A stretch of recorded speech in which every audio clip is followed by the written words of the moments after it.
আপনারা জানেন যে কেরানীগঞ্জ থানাধীন এই টোটাইল মৌজাস্থিত টোটাইল যে বিলটি সেটা সিএসআরএস রেকর্ডে এটা ৯ একর জায়গা, সেটা সিএস রেকর্ডে এটা সরকারি সম্পত্তি হিসাবে চিহ্নিত ছিল এবং সেই আলোকে এটা বিশদ অঞ্চল পরিকল্পনা যে মহাপরিকল্পনা রাজুক তৈরি করেছে সেটাকে এখানে জলাশয় হিসেবে চিহ্নিত আছে। এই জলাশয়কে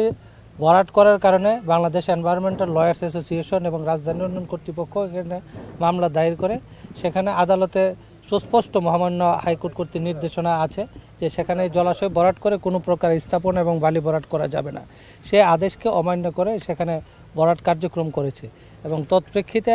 গত সপ্তাহে আমরা রাজধানী উন্নয়ন কর্তৃপক্ষ থেকে একটি মোবাইল কোর্ট পরিচালনার জন্য আমাদের নির্বাহী ম্যাজিস্ট্রেট জনাব কামরুল ইসলামের নেতৃত্বে একটি টিম এসেছিল এবং সেই টিমে আপনারা জানেন যে অতর্কিতভাবে রাজধানী উন্নয়ন কর্তৃপক্ষের যে কর্মকর্তা এবং তার এক্সক্যাভেটর আমাদের সাথে যে সহযোগী হিসেবে সাংবাদিক বন্ধুরা ছিল তাদেরকেও এখানে আহত করেছে